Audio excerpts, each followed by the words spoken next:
There's some folks in here, I'm certain, that you don't know. That means that there's some other people who are coming in, who are being a part, who are being engaged in this process. We can't do the same things that we've always done. That's right. And we can't do it with the people we've always used. You don't know my city. So I just tell people, you know where Destin is? Like, that's my home.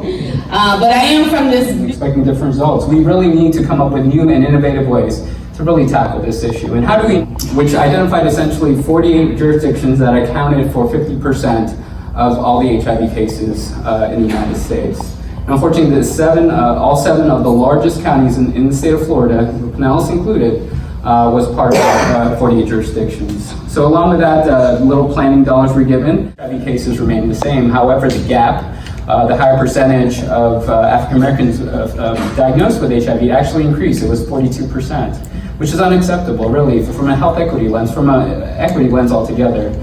So I think it's a great opportunity to look at some of the trends here today, to look at some of those risk factors, and then look at some of the solutions, right? I always talk about that old saying with insanity, doing the same things over and over again and expecting different results. We really need to come up with new and innovative ways to really tackle this issue. In this county living with HIV.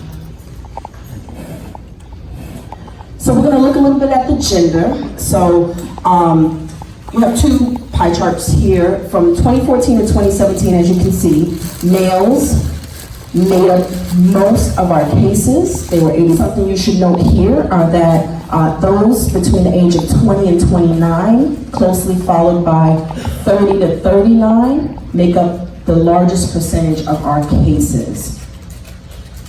Illustration, we have population A that had one case per year. So it's like one case out of 10 people. Population B had 3 cases out of 60 people. So it's easy to the population. Guys, the population, we actually should be really concerned about population A because they actually have a higher rate, meaning that there's more disease for a little bit of people. So in Pinellas County, our racial makeup, we have about 84%, approximately 84% white, approximately 12% black. However, when we standardize those populations and we look at the rate, it is clear. Pinellas County, we're seeing this in a lot of different jurisdictions in Florida as a nation. So this is something that we're falling in line with others. Classify themselves as Hispanic, whether white or black. Again, you will see the higher rate of disease by themselves as being Hispanic. These are actually captured at the time that the person is tested. I've gotten an HIV test. They usually go through a list. Do you have sex with men? Do you inject drugs? And usually it covers a 12-month time. Those who report heterosexual sex. So this is something that is self-reported.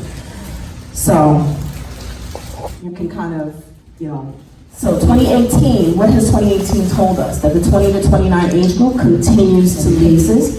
80% of new cases are indeed male. MSM is the highest risk factor group. It's made up 42% of new cases in 2018 here in Pinellas County. The 42% that made up new cases. So of those 42%, 80% of them were males, 41% of them the ages of 20 and 29, and 42% of them were men. This is still consistent with what we're seeing across Pinellas. Zip code. We take new cases and we're looking at them by zip code. What you'll notice is that zip codes 33712, 33715, and 33713 represent the largest of our new HIV cases year in and year out. 5 zip codes alone only represent 12% of the population here in Pinellas. So high-risk zip codes. So when we actually take new cases and we're looking at them by zip code, one of the things that you will notice is that zip codes 33712, 33701, 33711, 33705, and 33713 represent the largest majority of our new HIV cases year in and year out. These 5 zip codes alone only represent 12% of the population here in Pinellas. However, they make up 44% of new infections. So this is the place at diagnosis codes and the combined rate. As you can see, makes up the majority of our cases. Pinellas County does not have any specific Part F funding. Part F funding is specific, is more training services. So like the AIDS Institute and different types of national. And I'm gonna highlight, at least I hope I'm gonna highlight area, test and treat. But the discussion that just happened is so crucial in us looking at what your plan looks like, because when we get to people living with HIV, or we get to people who may be at risk with HIV, that's the end product of a whole host of social issues like affordable housing that we're not addressing. And you all are in the position to say, this is great, we want to look at linkage, we want to look at PrEP and all of these things, that they are still important and necessary, but they are in partnership with these other social issues.